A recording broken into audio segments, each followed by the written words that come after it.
Entrevista com o desembargador Jessé Torres Pereira Júnior, membro da 2ª Câmara Civil do Tribunal de Justiça do Estado do Rio de Janeiro, presidente da Comissão de Promoção de Políticas de Sustentabilidade do TJRJ e coordenador-geral de pós-graduação de Direito Administrativo da Escola da Magistratura do Rio de Janeiro, EMERG, e Escola de Administração Judiciária, ESAD.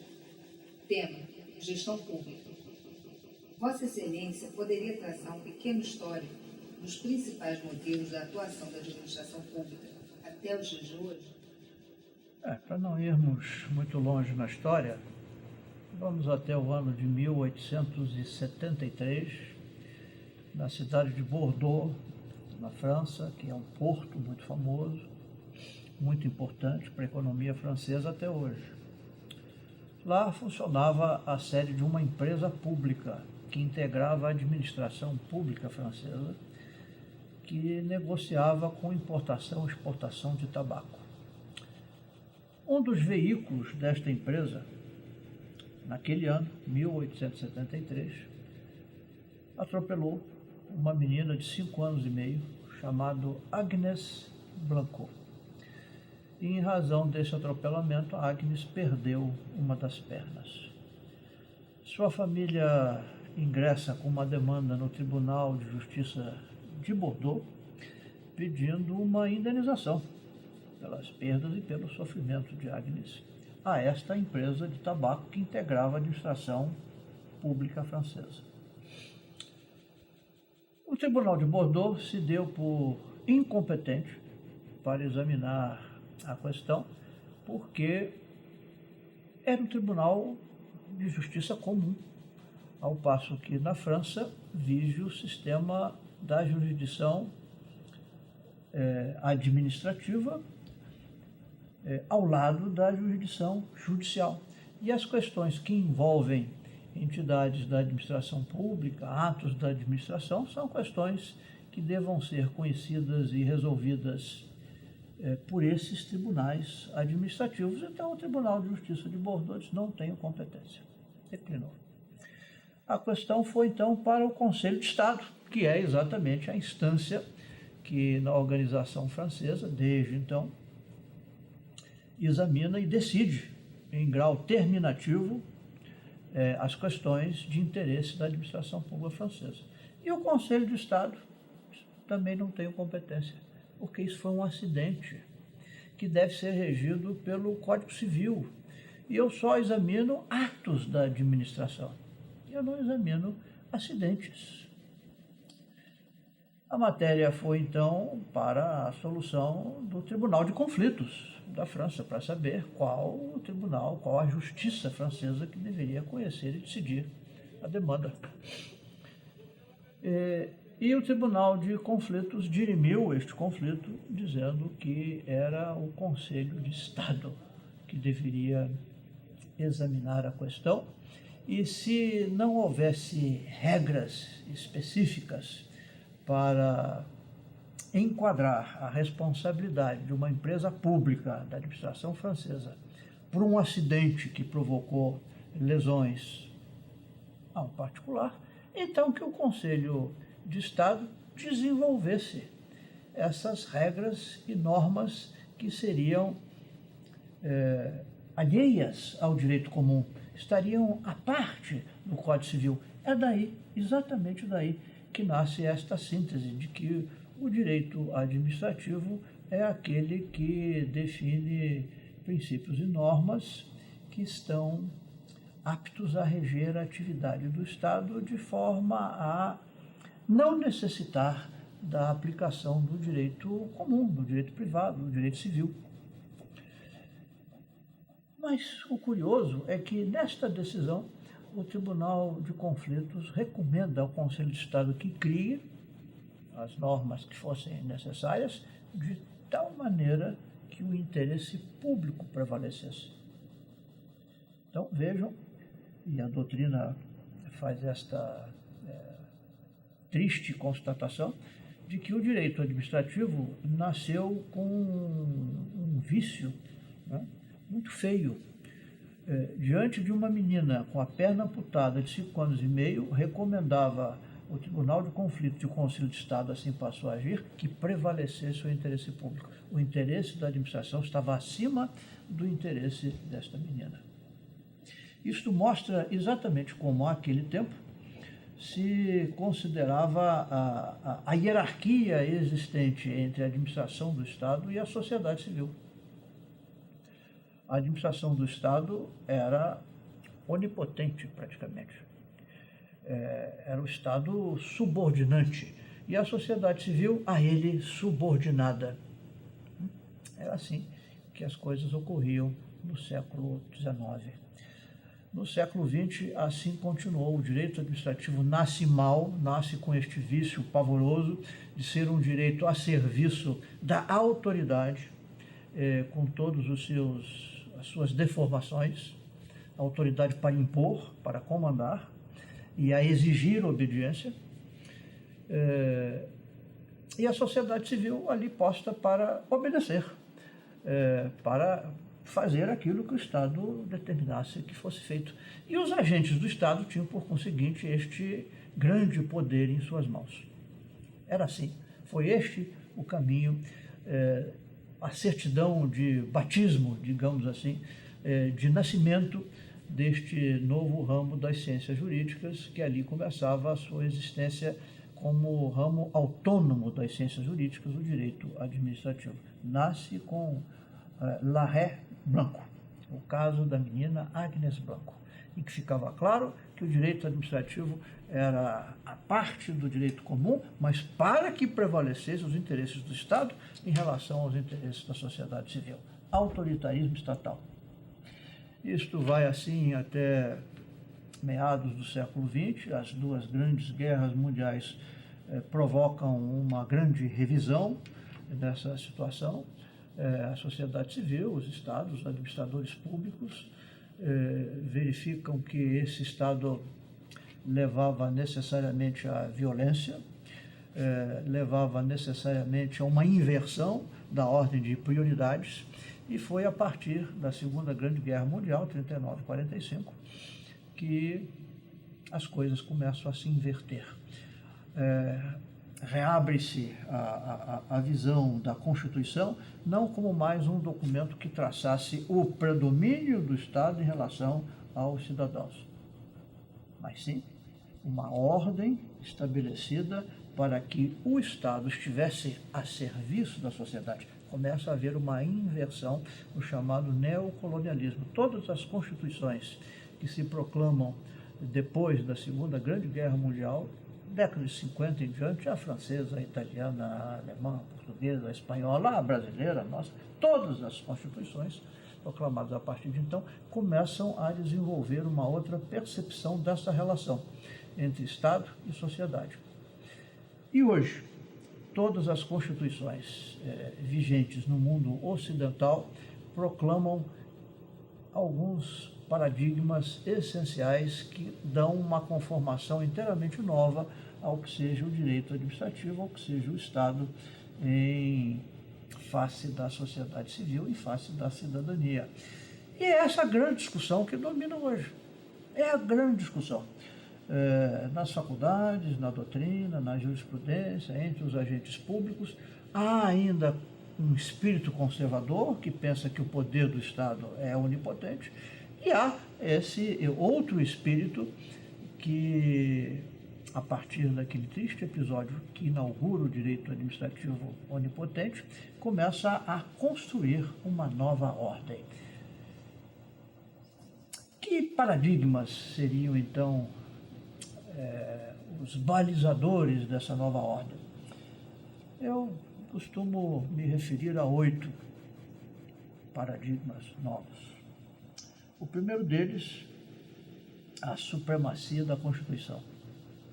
Se na Constituição estão definidos os grandes princípios que devem reger as relações entre o Estado e a sociedade, para que a sociedade tenha a prevalência, o Estado seja o seu servidor, é lá na Constituição que isso está posto. Então, esta Constituição tem que ser primaz, ela tem que estar acima e tem que ser a configuradora de toda a ordem jurídica do Estado e da sociedade que com ele se relaciona. Então, supremacia da Constituição. Nada pode estar acima da Constituição. O segundo grande paradigma é o da efetividade dos princípios, né?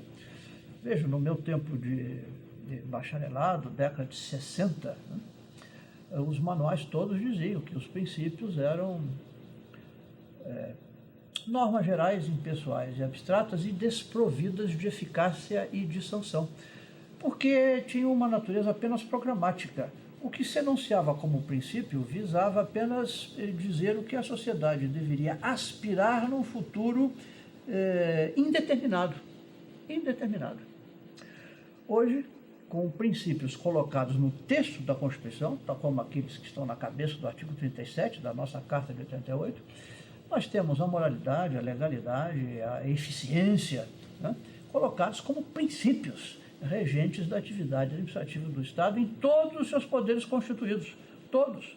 Ou seja, todos os agentes públicos, sejam os políticos, como os magistrados, sejam os administrativos, como são os eventuais da Justiça, todos os agentes do Estado estão submetidos a esses princípios, não mais como regras programáticas inspiradoras de uma possível conduta a ser buscada num futuro indeterminado, mas como normas jurídicas cogentes e providas de sanção já, agora. Não há nenhum sentido em dizer-se que o Estado tem que ser eficiente daqui a 100 anos. Se o artigo 37 da Constituição diz que é princípio eficiência na administração pública, o que a Constituição está na expectativa é de que o Estado e os seus agentes recebam este comando da eficiência e passem a agir em consequência. E se não agirem para buscar eficiência, estão sujeitos às consequências que são as próprias de toda norma jurídica. A norma jurídica descumprida, o que acarreta? Sanção, punição. Então, aquele que não é eficiente, aquele que descumpre a moralidade administrativa, aquele que não dá publicidade aos seus atos, aquele que não cumpre exatamente o que a lei estabelece que deve ser feito em todos os casos sob a sua regência, está a descumprir não apenas normas positivadas, está a descumprir princípios postos na Constituição. E quais são as sanções?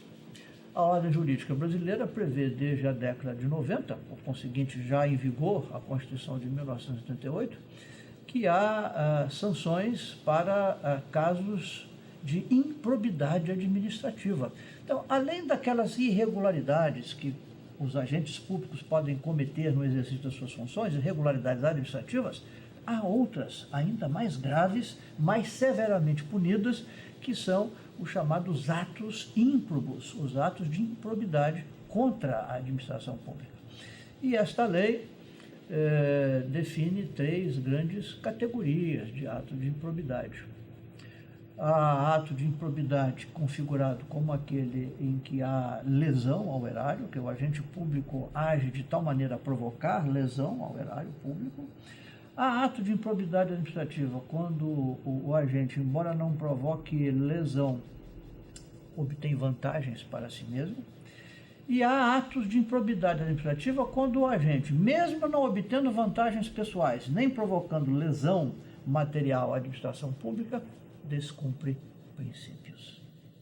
Ali está, artigo 11 da Lei de Improbidade Administrativa. Então, descumprir princípios é também ato de improbidade administrativa. O que os tribunais têm marcado como posição é que há necessidade de se configurar na conduta administrativa ímproba o elemento subjetivo. É preciso que se demonstre que o agente agiu com dolo ou com culpa. Se agiu sem dolo, sem culpa, poderá ter cometido uma mera irregularidade, mas se agiu com dolo ou culpa, provocando uma daquelas 3 situações, lesão ao horário, enriquecimento próprio ou inobservância de princípios, ele estará cometendo um ato de improbidade e terá que atender a penalidades muito mais severas. Ele perde o direito a ser candidatar a cargos políticos, ele perde o direito de pertencer à administração pública em cargos de direção, ele tem que recompor os danos, se for o caso, de danos que ele provocou com a sua conduta para a administração pública, ou seja, muda inteiramente. Vejam como desde lá aquele episódio da menina da Agnes Blanco, agora, é o que se vê agora, como mudou. O direito administrativo é o cenário principiológico e normativo onde a conduta dos gestores públicos, aqueles que têm essa responsabilidade de gerir o Estado em benefício da sociedade, para atender a sociedade, estão sujeitos a penalidades muito severas, se descumprem essas normas e esses princípios. O terceiro paradigma novo, né, que advém deste novo cenário jurídico do Estado contemporâneo, que alguns autores chamam de Estado pós-moderno, é exatamente o da motivação obrigatória. Se o administrador deve obediência a princípios, se deve obediência à Constituição, tudo o que ele faz ou deixa de fazer deve estar plenamente motivado, configuradas as razões de fato e de direito que o levaram a escolher este ou aquele caminho, adotar tal ou qual solução. Exatamente porque ele tem esse compromisso de adotar as melhores soluções com os meios disponíveis para atender a aqueles princípios constitucionais e aquelas políticas públicas que a Constituição traçou no campo da saúde, da educação, do transporte, da moradia, da previdência, da assistência social, enfim. O administrador público não tem mais a mesma discrição, a mesma abertura de espaço onipotente para fazer escolhas e expedir determinações. Ao contrário, as escolhas dele estão subordinadas a uma ordem jurídica que vários doutrinadores estão chamando de o direito justo. Por que o direito justo? Porque é exatamente aquele direito que visa distribuir equitativamente bens e serviços em favor e benefício de toda a população, sem exclusão. Sem exclusão. Esse é o papel que se espera do gestor público no Estado contemporâneo. E para ele comprovar que está comprometido com esse papel e a bem desempenhá-lo, a cada ato administrativo que ele pratique, ele tem que enunciar os seus motivos. São os porquês. Por que fiz isso? Por que estou fazendo assim e não assado? Por que estou fazendo agora, não antes nem depois? Ele tem que demonstrar quais as razões objetivas que ele tenha para aquela decisão que está a tomar. E essas razões têm que ser exatamente conformes à ordem jurídica estabelecida, princípios e normas, Constituição e infraconstituição, motivação obrigatória. Ora, isso nos leva a um quarto paradigma. Se o administrador está no dever de enunciar os seus motivos, a sua discrição, o seu espaço de fazer escolhas, se reduz e passa a ficar submetido a controles. É o controle da discricionariedade. O administrador não tem mais a mesma discrição para fazer o que bem entenda, quando bem entenda, da maneira como bem entenda. Ele está tolhido no exercício da sua discrição. Não se está a dizer, a ciência do direito administrativo pós-moderno não diz isso, não diz que acabou a discricionariedade. Diz que a discricionariedade, sempre essencial, agora está submetida a controles. O que quer dizer isso? Se o gestor enuncia que decidiu fazer determinado programa, investir determinados recursos num determinado sentido, ele tem que demonstrar que este programa é o melhor que ele poderia fazer com aqueles recursos que ele tenha. Porque se ele não fizer essa demonstração, ele terá feito mau uso da sua discricionariedade. E esse mau uso da sua discricionariedade também pode levar à configuração de atos de improbidade. É difícil estabelecer-se a aplicação de todos esses novos parâmetros no dia a dia da gestão pública quando se trata de raciocinar com grandes escolhas no nível macro do Estado. Mas Basta vocês verificarem a grande discussão que acaba de se travar no Congresso Nacional em relação ao impeachment da Presidente da República. Era uma discussão, sobretudo, envolvente desses aspectos. Podia ou não podia determinar a realização de certas despesas? Podia ou não podia autorizar a elevação de certas aplicações? Podia ou não podia fazer isto sem levar ao Congresso Nacional?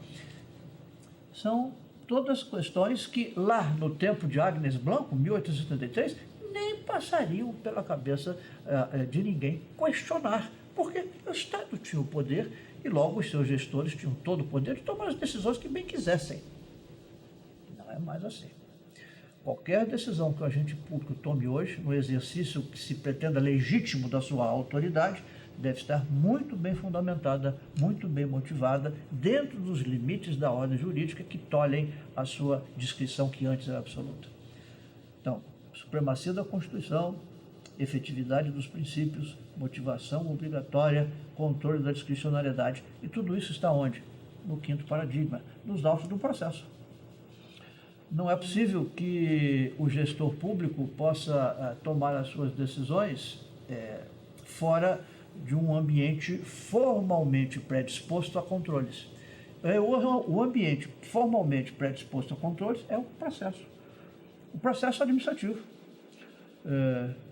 Nós aqui estamos habituados a tratar do processo judicial, mas percebam que a administração judiciária, aquela que trata do uso dos recursos da justiça, dos meios materiais para fazerem o poder judiciário funcionar, esses recursos têm a sua gestão, toda ela, definida, decidida, nos autos de processos administrativos, onde estarão necessariamente os motivos, estarão os princípios, as normas regentes, as limitações do exercício da discricionariedade, tudo nos autos de um processo administrativo.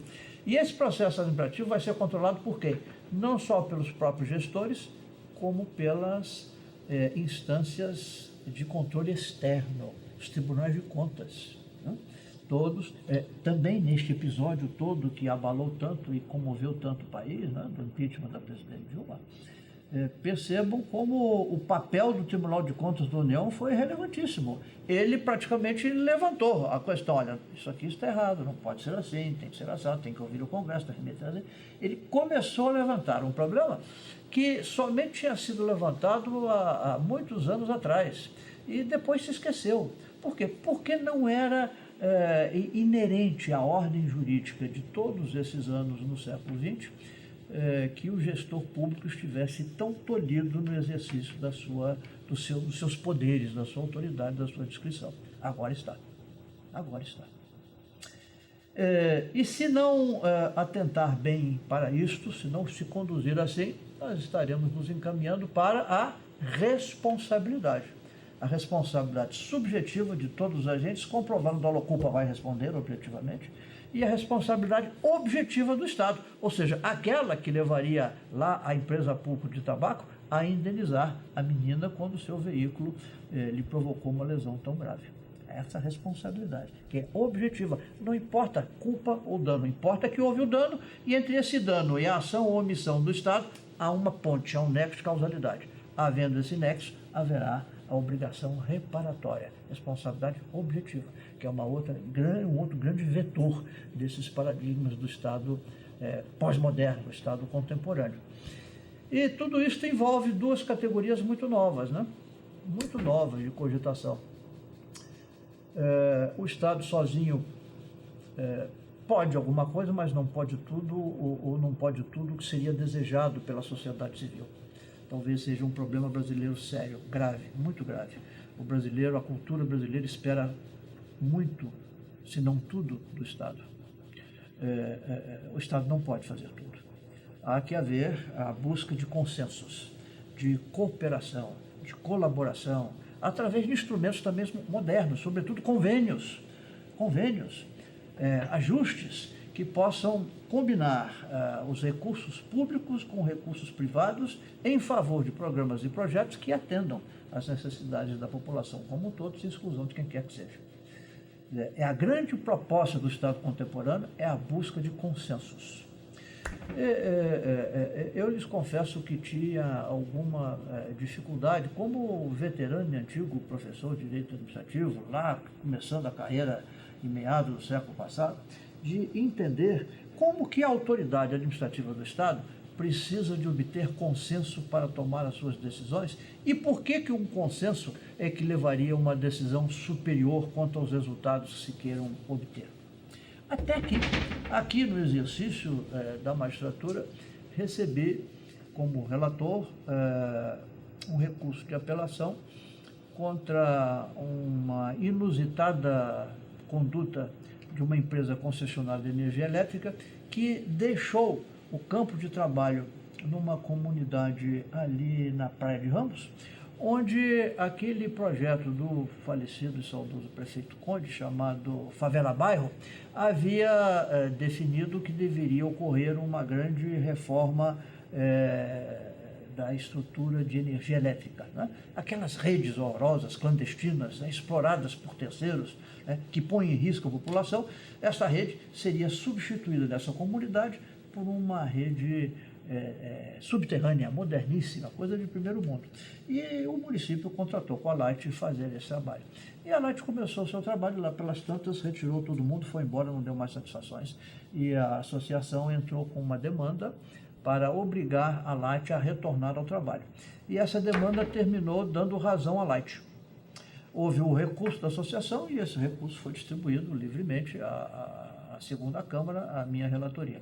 E foi examinando os autos deste processo, com o olhar do velho professor de Direito Administrativo, que eu acabei por me convencer de que realmente o caminho é a consensualidade. O que faltou nesse projeto Favela Bairro, nessa comunidade de Ramos? Alguma dúvida quanto à excelência da ideia, do objetivo do projeto? Nenhuma dúvida. Um projeto de primeiríssimo mundo, ia melhorar muito a situação da comunidade do ponto de vista da energia elétrica. Mas por que a Light se retirou? Depois de haver contratado com o município, investido recursos, pessoal, começado a trabalhar, por que se retirou? O processo demonstrou isso muito bem, através de testemunhas e perícias, várias. O processo se avantajou, era um processo de vários volumes, muita prova foi colhida. E o que essa prova demonstrava? Que a única coisa absolutamente essencial não foi feita. Não se conversou com a comunidade antes para dizer a ela quais os benefícios que ela obteria com esta rede subterrânea de distribuição de energia elétrica. E os interessados em manter a rede aérea explorada clandestinamente, com grandes ganhos pela comunidade de traficantes que dominava a área, essas pessoas convenceram as mães da comunidade que a rede subterrânea era perigosíssima para as crianças. Se uma criança colocasse um dedinho numa aquelas aberturas de visita para a manutenção técnica da rede subterrânea, fatalmente iria morrer. E as mães, então, pediram aos traficantes, imagine como as coisas são, né? Pediram aos traficantes que os traficantes não deixassem que isso acontecesse com seus filhos. Os traficantes ficaram muito satisfeitos com o pedido que eles haviam plantado. O que a Light fazia de manhã, os traficantes destruíam à noite. Até que a Light não há cabimento. Então, o que faltou? Faltou que, antes de começar o projeto, antes de começar o programa, a Light e o município, pelos seus serviços, fossem à comunidade. A nossa ideia é esta, o nosso projeto é este. Os resultados podem ser estes. O que vocês acham? Estão de acordo? E haveria reações, haveria dúvidas, haveria incompreensões, ignorâncias sobre a proposta, mas ali estariam os agentes públicos, técnicos, pessoas no linguajar adequado, ao falar adequado, ao conhecimento, ao nível de conhecimento daquela comunidade, para explicar quais as vantagens que decorreriam daquela atuação. Isso é que se chama consensualidade. Hoje, há países na Europa Ocidental, no Japão isso é norma, estabelecendo que não se pode investir recurso público algum em programas de grande impacto na comunidade, sem que a comunidade que vai receber esse impacto antes participe de discussões acerca dos benefícios que esse programa poderia gerar. E não se investe R$1 enquanto a comunidade não disser: estou de acordo, entendi a proposta, isso realmente vai me beneficiar queremos isso. Só aí, então, o Estado vai fazer, dentro daquela compreensão de que tem de haver motivos, tem de haver processos, limites à discricionariedade, porque tudo que se faz, tudo que se escolhe, tudo que se decide a fazer com os recursos públicos tem que ser em benefício daqueles que vão receber os resultados. Logo, eles têm que participar. Tem que participar da discussão e da tomada de decisão. Consensualidade. E por fim,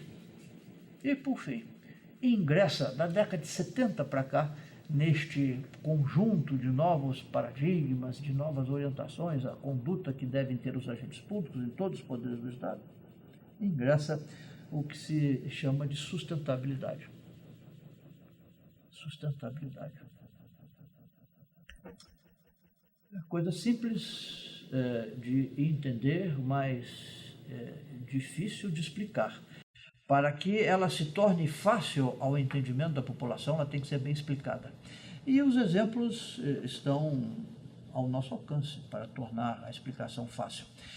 Imaginem o Estado, a administração pública de qualquer ente da federação, a administração aqui do nosso tribunal, que precisa manter as suas instalações, os seus serviços e precisa repor as suas luminárias. Quais vai comprar? Nós temos no mercado as luminárias de base incandescente, as luminárias fluorescentes e as luminárias mais modernas de LED. Quais o poder público vai comprar? Vai investir dinheiro público para comprar?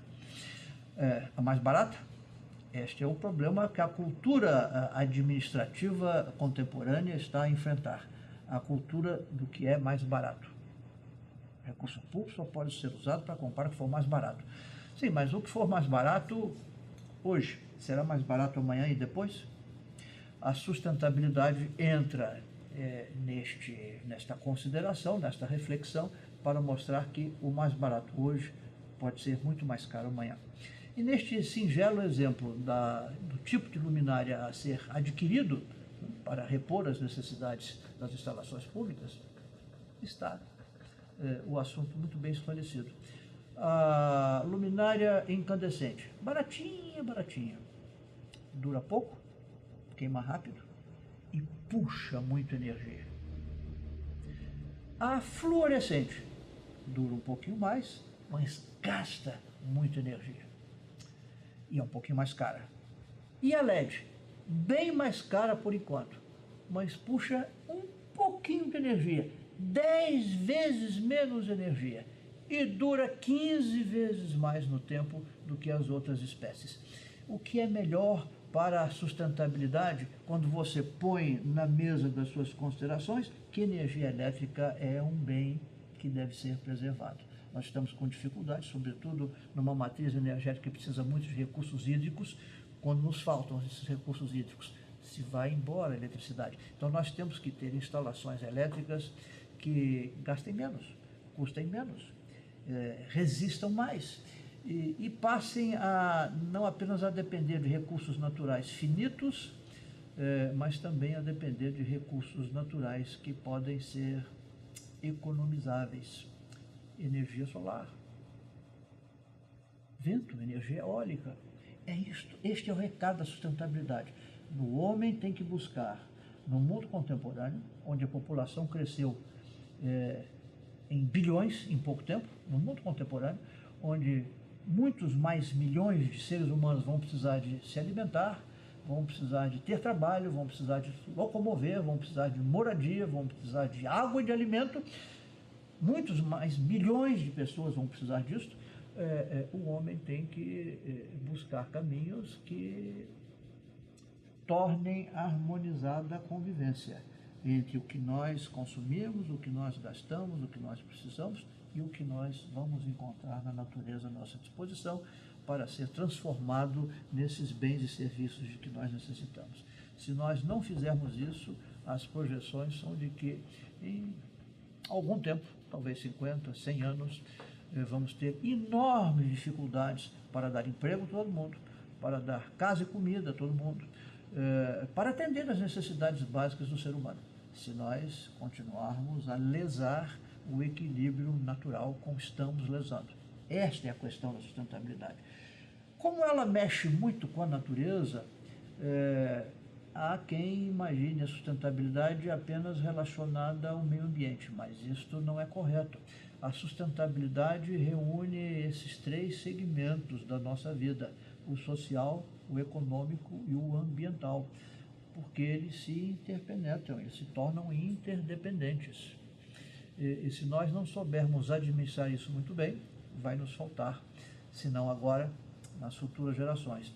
Daí o grande princípio, voltamos ao princípio da sustentabilidade, ser o compromisso intergeracional. Quem está aqui no planeta hoje tem que assumir um compromisso com aqueles que ainda nem chegaram, mas que virão. E vão encontrar que terra? Terra arrasada? Terra sem água? Terra sem energia? Terra sem solos agricultáveis? Que tipo de planeta vão encontrar se nós continuarmos depredando a natureza e destroçando a economia e os ambientes sociais em que nós vivemos?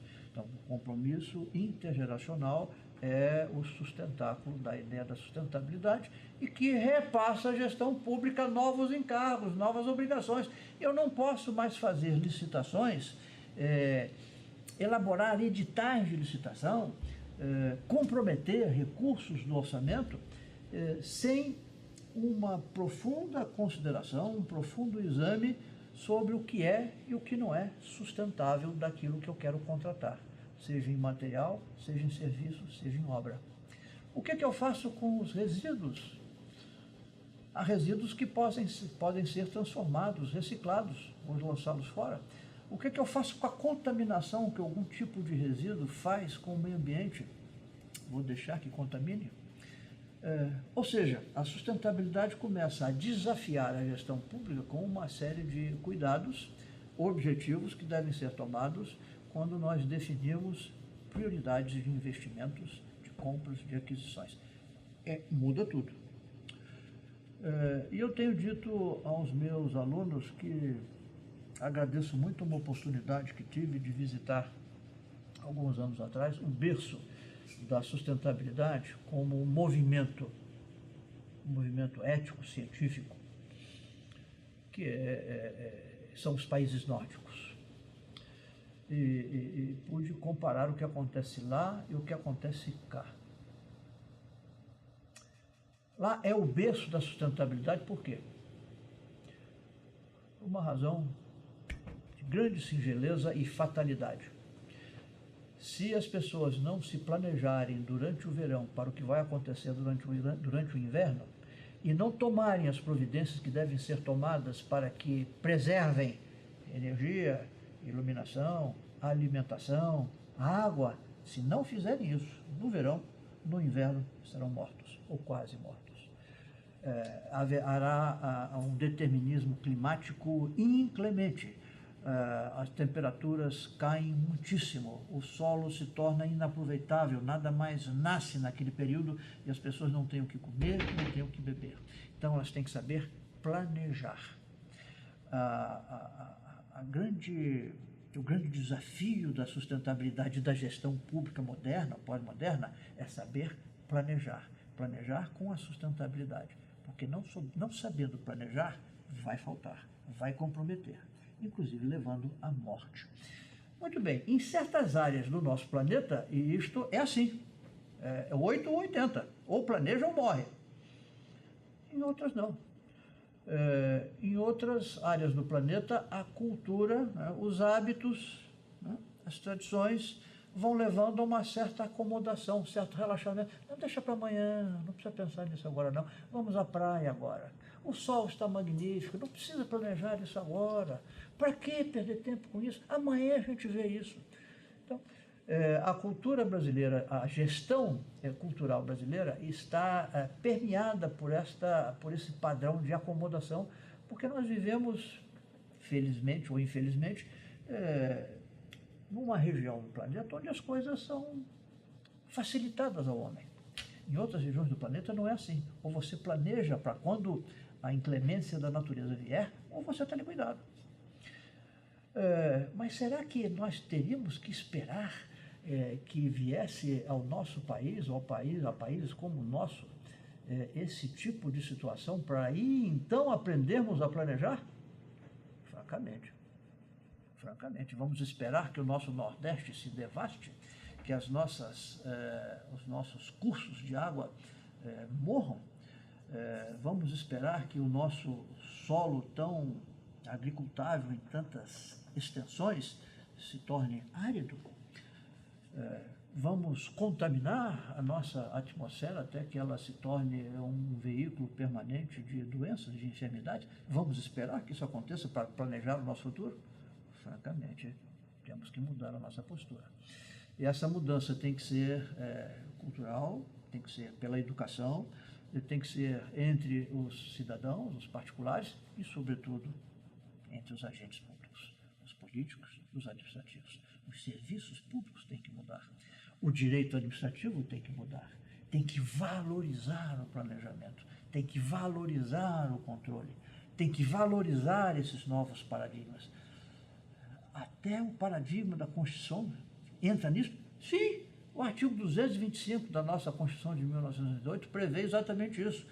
É direito de todos e dever do Estado o meio ambiente ecologicamente equilibrado, porque daí nasce muita coisa, resulta muita coisa. E se nós não levarmos isso a sério, estaremos plantando que tipo de país e de sociedade para os nossos filhos e netos? Onde fica o nosso compromisso intergeracional, compromisso entre as gerações. Então, meus amigos, vejam que de 1873, o arresto Agnes Blanco, que dizia que diante da perda de uma menina de 5 anos, devia prevalecer o interesse de uma empresa pública de importação e exportação de tabaco. E 2016, como as coisas mudaram, como o direito tem que mudar, como a cultura tem que mudar, como os valores têm que mudar, como as cabeças têm que mudar, como os compromissos têm que mudar. E isso tudo, evidentemente, tem que ser trazido para o âmbito do dia a dia da ordem jurídica. O direito justo é o direito que leva tudo isso em conta, que traz todas essas considerações para o dia a dia da gestão pública. O Estado existe para ter essas preocupações e agir de acordo com elas, ser balizado por elas, porque aí sim ele estará sendo verdadeiramente o Estado que busca atender a sociedade e não ser por ela servido. É o Estado que serve e não que é servido. Tomara que as nossas gerações atuais se deem conta cada vez mais disto e se preparem e preparem as futuras gerações para que o Estado brasileiro tenha este outro perfil, a sociedade brasileira busque esse outro perfil. Excelência, o senhor gostaria de deixar uma mensagem aos magistrados brasileiros a respeito da gestão pública do Brasil? Gostaria. O que eu mais ouvi nos meus 32 anos de magistrado de carreira, nas muitas oportunidades que tive de participar de administrações do tribunal, juiz auxiliar de corregedoria, juiz auxiliar de presidência, gestor do fundo do tribunal, enfim, em vários momentos desses meus 32 anos de carreira, eu tive oportunidades de participar da gestão do tribunal. E o que mais ouvia de colegas era esta frase: eu fiz concurso para juiz, não para gestor. Eu não quero saber isso. Então, o meu apelo ao final da minha jornada de magistrado de carreira é este.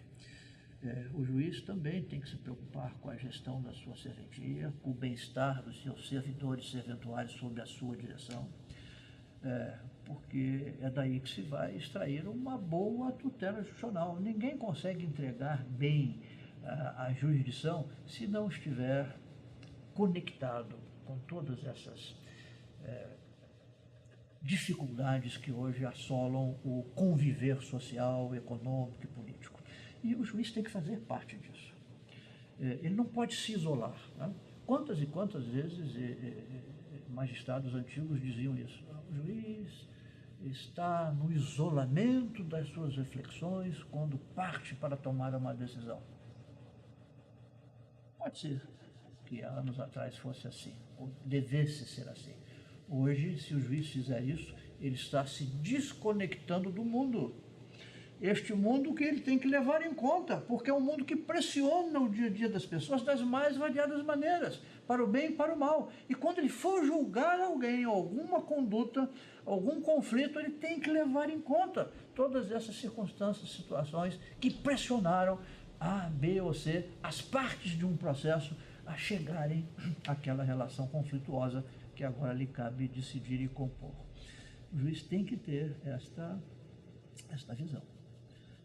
Ele não pode mais continuar sendo um juiz do século XIX, onde a ideia de interesse público era muito diferente da ideia de interesse público que nós temos hoje.